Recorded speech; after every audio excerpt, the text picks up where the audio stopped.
What's up, guys, and welcome back. My name is Splattercat, and we're here in the Nerd Castle once again playing Expeditions Conquistador, but this time in a very different setting. Well, sort of, I guess. As opposed to being on the island of Hispaniola, we are now on the mainland of Mexico. And so what we're doing at this point is running through a swamp, which we've never had the opportunity to swamp ourselves out just yet, although I would assume that the undies of my party are quite swampy at this given moment. The swamp looks hot as hell. I've actually done work in swamps every now and again, and it is no fun. Believe you me, it is super, super weak. And so, let's see here. We're going to put everybody on hunting duty, and let's camp for the night, and let's get moving. And so we ate our food. We found 180 valuables, basically, and 10 meat, and then we just found 2 rope and some more herb. And so the party is looking pretty good at this point. Looks like there's a busted up house over here, a little shanty. And so amidst the crumble stones overgrown with moss and fungi, a dank and dripping tunnel extends into the soft ground. The air around the ruin carries a stale smell of decomposition, and a strange scraping sound echoes inside the opening. Let's go ahead, and I don't want to send somebody ahead. That seems like a terrible idea. You and your troops hustle through the dark tunnels. Your path is dimly lit through the cracks in the ceiling, reflecting off the wet stone. Around a particularly tight and narrow bend, you burst into a room full of eclectic mix of gold and jade treasure, clearly the products of several different cultures. There are 11 war-painted natives in the room by your count. You appear to have interrupted them in the middle of a meal, but they've clearly heard you coming because they're all facing you as you enter the room. Well, that's that. And it's going to be 6 versus 11. Lovely. This should turn out just fantastically well. And so let's get everybody ready to roll, and we'll see how this goes. We're probably gonna have to use some lanterns here, as much as I would prefer to avoid it because we've got a lot of tight spaces here, so this is gonna be a good time to use those. Oh, there's actually multiple rooms. We got like a little D&D type element going on here where we get to explore through the ruins. I like how the treasure's there too. That's a good motivating factor for me. Oh, we have to move the camera along with the corridors. That's a little strange. But let's go ahead and we'll start up. And so, oh, it's actually, we're starting with our turn. We don't get a preparation phase. That's fine. I don't see why we would. And so over here, I think what I'll do is first and foremost, if I can snag the right person, we'll bring our scout over and around, because I don't think there's any way for this guy to come around and flank. What we'll do is we'll get that first attack in right there. Our attacks are echoey. And so if that's indeed a word, I don't even know if echoey is a word. Can he attack still? Nay, he cannot. And so we've got our, let's see, I'm going to try out a double shot for now. We'll try out a double shot. And so the first shot missed, and fire again. And the second shot missed. It's okay. I didn't expect much out of it. I knew it had like a 42% chance to make it, so it is what it is. What we'll do is we'll stop here in the corridor with these 2 units, make a little unified front. And it's a good thing if we were actually in like a giant room having to do this one bit by bit, this could actually be a pretty serious conflict. This could end up with us in a little bit of trouble. However, with where we're at, I actually think we might be able to get away. I don't actually know if they're all going to come after me or if they're going to hold up and wait for me. That would be the intelligent move, is if they hung back and waited for me to come in and fight with them, but they may or may not. And so down goes the first enemy. And where did the other? Oh, there he is. I was like, where did he go? That slippery little bugger. There he is. And so we'll see if we can flank here briefly. Oh, that's not going to work for us. Unfortunately, in the dark here, I can't tell the difference between the colors of the green, so I apologize if I do something stupid. I'm not colorblind or anything, but I just simply cannot tell the difference between those 2 greens with the way my screen is set up. But we've got a flank right there. That's going to do a little bit of damage. We'll also step our dock up right here. Actually, let's not. Let's have the dock come over here, and we'll have him heal this unit. And so we want to keep everybody at their tip-top shape. And so we want them at both the tip and the top of their physical condition. And it looks like, I think that's the edge of where the color ends, and we can still take a shot, hopefully, right here. And so it's going to be partial cover, so unfortunately there's going to be a little bit of a nerf to the hit there. Yeah, 43% chance. And so let's dogpile on this guy before we go any further. The other option is that we may want to block off this with a lantern very shortly. So I think that's probably what I'm going to do. He's going to eat 2 attacks of opportunity right there. I did have somebody ask if my settings are put on easy. No, they're all on default, so I have no idea why the enemy is eating so many attacks of opportunity. I guess that's just at the default they wanted the enemy to be stupid. I don't know. And so I think a good place to put a lantern at this point will be right there, and then we'll just live with the result. I'm gonna try and limit myself to 2 lanterns in a battle, because that seems like a fair amount to use. As a free action, you can only do it once per turn, so technically you could just lantern spam everywhere, but I'm gonna try and avoid it. I don't think, is that the same color right there? It looks a little bit Yeah, I think we can get away with this. I'm actually going to bring my scout up, and since that's all on fire, I can't really throw him in or throw her into combat in any more efficient way. However, what I can do is create a line right here of units that are ready to fight with doctors along behind them, healing their ouchies and their boo-boos and so forth. And that's how my party. We're a bunch of grown men with swords and armor, but we were, you know, sometimes you have to be childish. We refer to we got a boo-boo, man. Doctor, fix my boo-boo. And so let's see here. I can't really do anything with the rest of these gents and ladies, to be fair. And can that shot be made right? Oh, it can. I like that. I likes that. But unfortunately, we missed Zapili.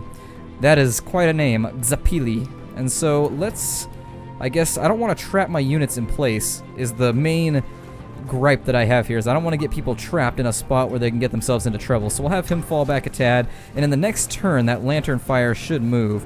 They're going to try and close with me pretty shortly. And since the lantern isn't going to stop him, hopefully it'll stop some of the others.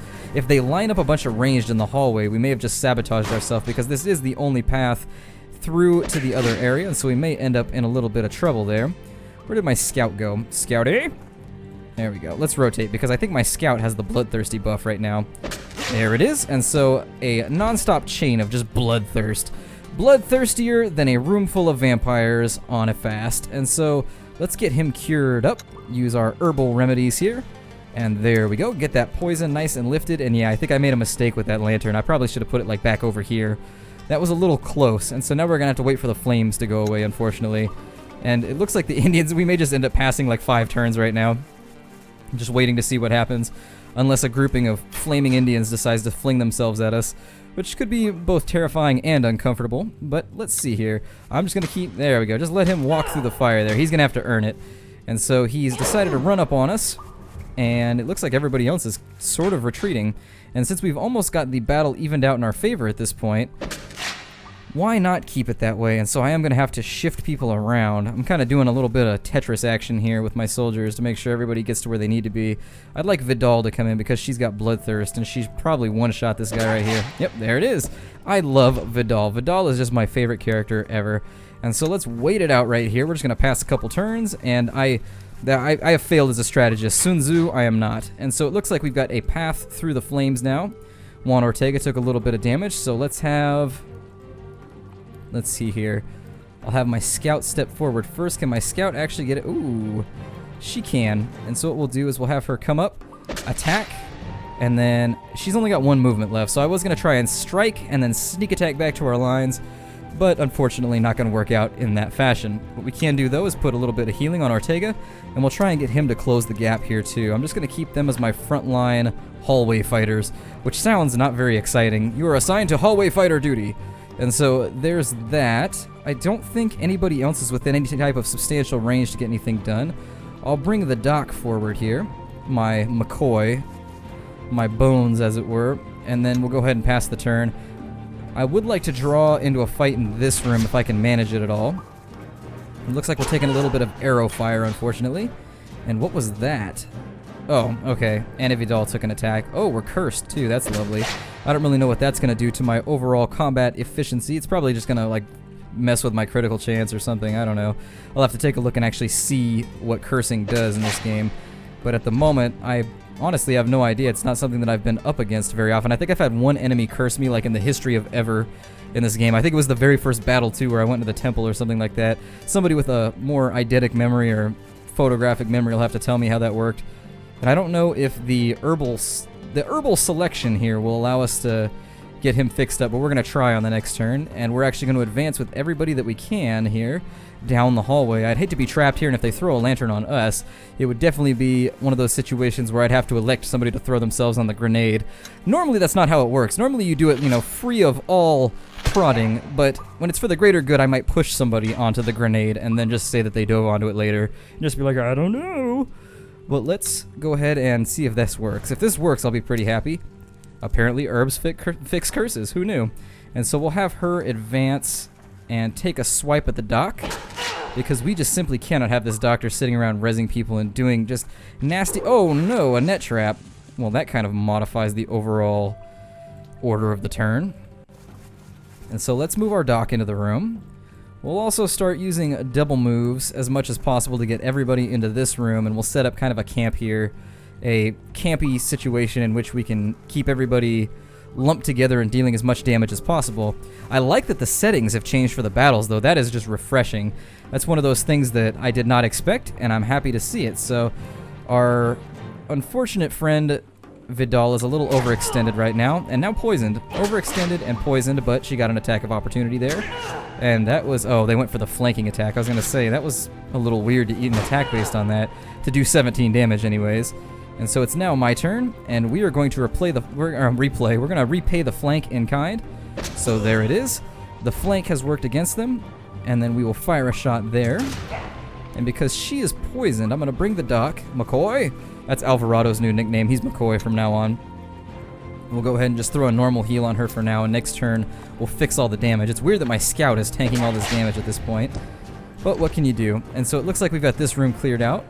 And let's go ahead and advance as many people towards this archway as we possibly can. I was sort of hoping that the battles would gain a little bit of longevity. I was noticing that the battles were resulting in maybe like 3 or 4 minute fights at this point, because they don't seem to be putting me up against the types of enemies that would be a challenge. Like, there's not a lot of veterans and things of that nature. Even if they increase the numbers, there's only so much that a 12 group of recruits can do against a group of 6 veterans.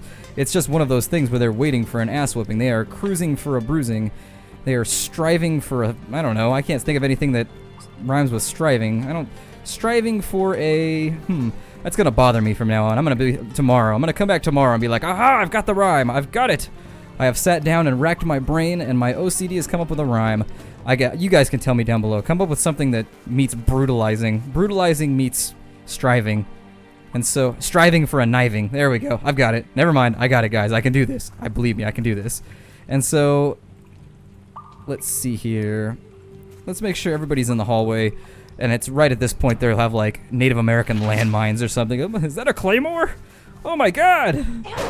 Time traveling natives. That would present a problem. We would definitely be in trouble. One of the natives steps out with an Uzi and a pink leisure suit. Oh, a pair of Ray-Bans. God, what a day that would be. Let's see if we can get him out of the hallway. Go away. There we go. Nothing like a blazing ball of lead. Another net trap. Well, at least we triggered it with our off turn. That's fine. And so I suppose what we can do, Doc, let's go ahead and get everybody healed. Make sure that Vidal is at her best. There we go. And then we'll just end the turn since we can't really move anybody down the pathway anyways. All they've got left is this ridiculous archer over here. So let's see if Vidal can close the gap with this guy in this turn. Looks like she can. Maybe she'll get an attack too. Ooh, we got an attack out of the whole deal too. Once again, can't tell the difference between the colors. So unfortunately, I'm just kind of playing it by ear right now. I can vaguely tell the difference right now, but I don't know. I don't know. I think we can take probably a shot from right there. Never mind. We used our double turn. It's all good, though. This is going to be another flawless victory in the overall tale of our group. And so there it is.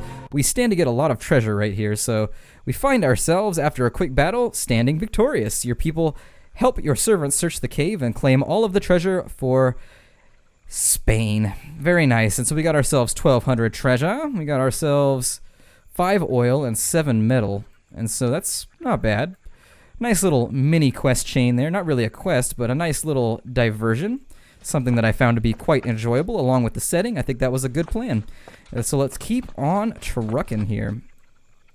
And so I come to realize at this point I haven't assigned my... There we go. I haven't assigned my scholar. Where are you at? Barreto? Make yourself known. And so he can make some barricades, actually. I'm going to focus him on that for now. Let's see if we can get some barricades made, because we are lacking on things to set up at the moment. I don't like being lacking. I like to have myself nice and stocked up for future conflicts. I know there's going to be a point at which I'm going to be like, send me a barrel! We need a barrel! And unfortunately, we're not going to have one. It's going to be very, very disappointing. And so we gained an equipment. Nothing else happened. We made some medicine, and we got a barricade and 9 meat. And so, if there's one thing I can say about this game's text menu, it's actually allowed me to get better at speed reading or something of that nature. And there's a river over here, but there's no available crossing. So I guess we'll just kind of wander around this region and see where we land. I should probably consult my map. And it looks like we wandered past. I don't know if that was the place we just sacked, actually. But we got ourselves some treasure out of it. I don't really know if there was any peaceful resolution there. If there was, then we foobarred that one up. But Let's see, I'm actually going to have him continue making another barricade, I think, because honestly, another barricade is going to benefit us. Additionally, I'd like to make some spike traps, but unfortunately we don't have any wood, and so I may actually have him start doing some work with the axes here. But that all out of the way, we made another barricade. We got 11 meat. Everything else is gravy. Nothing else happened, and so we are golden. Nothing to worry about there. We're just going to kind of walk in circles around the swamp now. Looks like there's a hut right here. Maybe that's for a quest or something later. A hut with a bunch of treasure chests. Or at least some, well, I guess these are treasures to people that wouldn't have them. We got ourselves some extra wood. And normally I would take the easy way out there and just make a joke about my party having just wood as they came upon the tent. But I feel as though I've used that joke a bit too many times. Every time it's funny, though. It's kind of like flatulence. It's like the flatus. It remains hilarious every single time. It's like a universal constant. Nobody really knows why. And so, let's see here. I actually read a paper one time about why farts are funny. It was actually an intelligently written psychological paper about why do people laugh at farts over and over and over again, and it's throughout history too. So what I think most people don't realize is people have been laughing at farts for thousands of years. And I think it came down to the juxtaposition between serious situations and the the extrusion or the emittance of something that shouldn't be in that situation, I guess, was the overall conclusion that the scientist came to, or the psychologist, or the not a psychiatrist, that's not right, the psychologist came to. But it was an entertaining paper. It was a humorous and entertaining paper. At some point I might dig it up. Maybe I'll link it on the Twitter or something. Found ourselves a road, and so that's a little bit better than what we've been traveling on before. We're all mushy-footed, walking around in the swamp for the large majority of our time here. Let's see if there's anything else that Barretto can work on. And I think, honestly, I'm going to set him to work working on some inventions. Now, I don't know if I want to go for axes so that we can get some more wood, or if I want to go for the carts. I think I'm going to go for carts, to be honest, and so we'll camp. Carts aren't going to be done for 40 days, though. That's a long-term investment into our future. I probably should have had that done by the time I left Hispaniola, but what can you say? Looks like we got ourselves a little cairn over here. And is that... No, it's not marked on the map. Okay, so goal started. Chart the swamp. And there's some herbs up there, but I'm going to leave them for now. I don't really want to backtrack at all. I'm more or less interested in this episode just kind of clearing out as much of the territory as possible so that in the future, I know they're going to have me running back and forth, kind of taking care of business, so that we don't have to worry about it. Now, you sit next to Laszlo Paulik at the evening's meal. The Hungarian mercenary does not appear to be particularly enjoying his food. You do not like the food, Paulik? He smiles and shrugs. I'm used to military food, but that doesn't mean I have to enjoy it. Let's see... Let's ask him if he's hoping to find Tomas. He gets a single stern nod. Like myself, he wore a black panoply of the Fakete Sareg, or the Fikit Sareg. I have no idea how to pronounce that word, so woefully terrible pronunciation probably, but we'll move forward. He will not be able to identify if... He will not be difficult to identify if we find him or his remains. That's a dark thought. He harbors no illusions about the dangers of the land. All evidence suggests that a bleak fate befell Gutierrez's expedition. What will you do if we find him alive? I will not know until it happens. Will you leave the expedition after your quest? I am under your command. I will follow you until you no longer will have me. You sit in silence for a while, and Laszlo finishes his meal. He excuses himself from the table and returns to his tent to maintain his equipment. He leaves you with the distinct impression that heavy thoughts are weighing on his mind, thoughts that he is clearly not prepared to share with you. Well, you know, tough times ahead, and so forth. I guess we'll just keep wandering. I don't feel like we have a whole lot of narrative to follow here, and I will issue you guys a warning.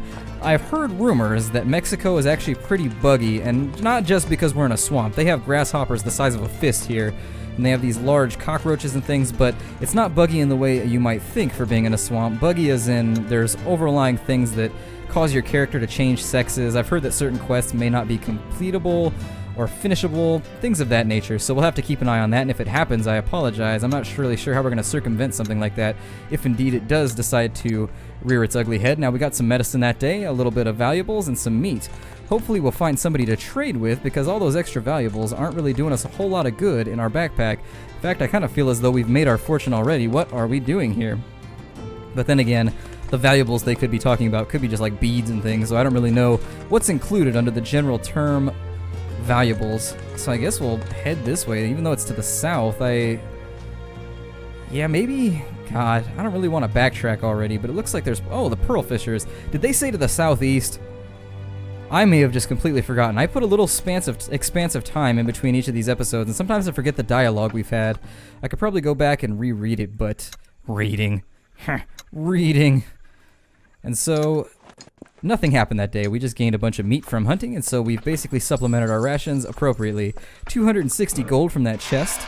And then I'm going to head to the Pearl Fishers village because I don't want to spend too much time wandering around aimlessly. The narrative of this game is actually one of the things that has really surprised me. Typically, indie games don't do very well with the writing aspect. Like, they usually embellish the gameplay aspect.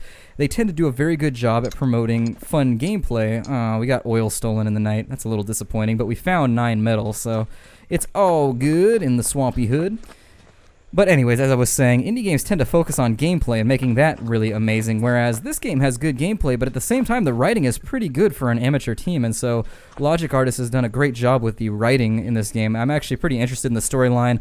You've been avoiding a lot of cliches and things. They've done a pretty good job with it, so this is, I'm assuming, the Pearl Fishers village, so I guess we'll swoop on in and see what there is to see. Hopefully get ourselves a little bit of a narrative to follow, or a little bit of a push. Let's purchase items. There's nothing resembling a real market in the village, but you managed to track down a couple of villagers who are making nets for fishing, which you could easily use as traps for combat. They are also happy to construct barricades with you out of materials you can buy from them if your people will show them how. Let's go ahead and we'll haggle. The villagers pretty much roll over as soon as you start negotiating, but their prices are so low to begin with that you really can't press them much. They quickly agree by lowering the price of their nets by 100 valuables, but they can't offer you more than 50 valuables off on barricades. That's pretty cheap for a barricade, so we'll purchase 2 right there just to make sure we have some. We have a huge influx of treasure. And let's see what else is going on here. What did they have that we could possibly use? We got a little bit of extra equipment, so we'll take that. Honestly, I'm going to buy some more barricades because we've got so much money that... There we go. Just get ourselves nice and set up. They can't steal the barricades anyways while we're wandering around. Well, this is the one place they pointed us at for directions, so unfortunately I feel as though we may not be able to get anything done in this episode, which is disappointing. A little heartbreaking. Just a little bit. I sense the inner workings of Ibarra in this whole thing. She's standing behind with a little pen like, I wrote this whole thing. Suffer! I miss my shots and you miss your plots. So let's head back to the road, I guess. Let me see where the road is at. It's over here to the west. We can probably catch it in the southwest a little quicker if we draw a straight line.